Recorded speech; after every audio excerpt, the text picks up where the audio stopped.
Assalamu alaikum dear students. I hope you all are fine and doing well in your homes. Students, we were discussing our chapter number 2, microorganisms. In our last video, we have studied the harmful effects of microorganisms and the 5 ways through which their transmission of the infectious diseases.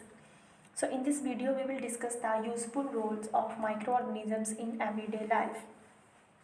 All microorganisms are not harmful. The following are some benefits of the microorganism in everyday life. Students, हमने पढ़ा कि किस तरह के disease जो है वो microorganism जो है वो कॉज करता है, ठीक है।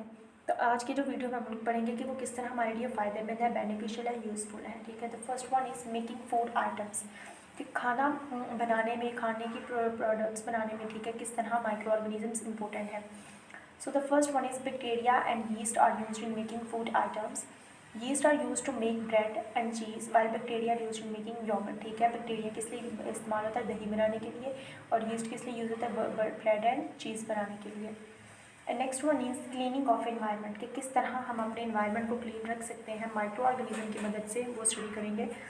You know that some bacteria can decompose dead bodies, कुछ ऐसे बैक्टीरिया होते हैं जो डीकम्पोज कर देते हैं डेड बॉडीज़ को, यानी उनको ख़त्म कर देते हैं उनकी कंपोजिशन को। Such bacteria can also be use to decompose toxic materials present in sewage and industrial waste water. और यही बैक्टीरिया जो होते हैं क्या करते हैं? डीकम्पोज करते हैं टॉक्सिक मटेरियल, वो मटेरियल जो हमारे लिए बेनिफिशियल नहीं है, ठीक है, जो सीवेज में इंडस्ट्रियल वेस्ट वाटर मटेरियल में होता है उसको भी क्या कर देता है? डीकम्पोज कर देता है।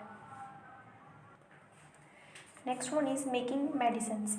Many microorganisms are used for making medicines. Fungi and bacteria are used to make antibiotics. What are the antibiotics? वो medicines are used to kill inhibit the growth of diseases causing the bacteria. वो antibiotics ऐसी medicines को कहते हैं जो हम उन diseases को ख़त्म करने के लिए यूज़ करते हैं जो बैक्टीरिया ने काज की हों, ठीक है। और इस तरह के वो एंटीबायोटिक्स क्या करते हैं? बैक्टीरिया की ग्रोथ को रोक देते हैं या फिर उसको बिल्कुल ख़त्म कर देते हैं, ठीक है। Do you know is very important, penicillin was the first antibiotic. It was drive from originally from a type of fungi known as penicillium. हमारे पास एक एंटीबायोटिक है, पेंसिलिन उसका नेम है, ठीक है। वो कहाँ से ओरिजिनली, हमें कहाँ से वो डेवलप, ओरिजिन उसका क्या है? हमारे पास पेंसिलियम एक फंजाई था, ठीक है। वो साइंटिस्ट ने उस पर रिसर्च कर उससे हमने एक एंटीबायोटिक बनाई, पेंसिलिन। सो स्टूडेंट्स, अब next topic is preventing the infections. अब हमने ये देखना है कि हम किस तरह इन्फेक्शन को रोक सकते हैं। इन्फेक्शन के सबसे बिगेस्ट एग्जांपल हमारे पास कोविड-19 था, ठीक है। उसके थ्रू अब आप खुद ही देख सकते हैं कि किस तरह हम इन्फेक्शन से खुद को बचा सकते हैं। First one is it is essential to wash hands before cooking and eating food and after using toilets, कि ये बहुत ज़रूरी है कि आप अपने हाथ को धोएं, कब खाना खाने से पहले, खाना बनाने से पहले और टॉयलेट यूज़ करने के बाद में, ठीक है। अपने हाथों को लाजमी धोएं। कोविड-19 में भी हमने यही सीखा कि हमें अपने हैंड्स को सैनिटाइज रखना चाहिए। Avoid touching your eyes, nose and mouth as these are the points for germs to enter your body, ठीक है। कोविड-19 में हमें ये भी कहा गया कि हमें बार बार अपने हाथों को नहीं हाथ लगाना, ठीक है, क्योंकि इससे ना इन्फेक्शन क्या होता है, वो फैलता है from one part of the body to the other part of the body. Third one is get vaccinated at proper time. It is important way to prevent many disease. Vaccination जो है वो बहुत इंपॉर्टेंट होती है, क्यों? Vaccination करवाने से क्या होता है? डिजीज़ जो होता है वो प्रिवेंट, हम बीमारी हमारे अंदर अभी आई नहीं होती लेकिन हम उससे प्रिवेंशन ले चुके होते हैं, हम हमारे अंदर उसके लिए इम्यूनिटी प्रोड्यूस हो चुकी होती है बॉडी में ही। वैक्सीनेशन इसी प्रोसेस का नाम है। Stay at home if you have signs symptoms of any infection so that you can take rest and prevent others from infection। लेकिन अगर आपको इन्फेक्शन हुआ है तो आपको चाहिए कि आप घर पर रेस्ट करें, ताकि क्यों, जब आप नेक्स्ट बाहर जाते हैं तो सिर्फ आप तो खुद तो बीमार होते हैं, दूसरों को भी साथ में इन्फेक्शन कॉज कर देते हैं। In case of any injury cover the wound immediately with the bandage and consult a physician. जब आपको कोई इंजरी होती है तो आप उसको फ़ौरन क्या किया करें? बैंडेज उसको किया करें, उसको कवर किया करें। फर्स्ट एड इंपॉर्टेंट होती है, और अगर ज़्यादा मसला हो तो आप अपने फिजिशियन जो होता है उससे कंसल्ट कर सकते हैं।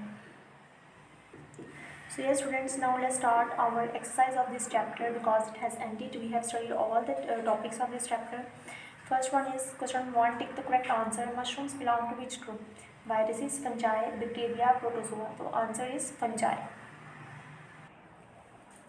What causes polio? Protozoa, virus, fungi, bacteria. So answer is virus. Penicillium is an example of which group? Protozoa, fungi, bacteria, viruses. So answer is fungi. Food is contaminated due to the presence of dash in the environment. Moisture, microorganism, air, heat. Microorganisms. Which one of the following is not a microorganism? Bacteria, virus, algae, ant. So answer is ant. Write the short answers. Question number 1 is, what is a pathogen? How does it enter in the bodies of organisms? So students, for question number 1 answer, come to the page number 21. Diseases caused by microorganism. यहाँ से लेकर आपको यहाँ तक question answer होगा. The microorganisms that causes diseases in their host and are pathogens.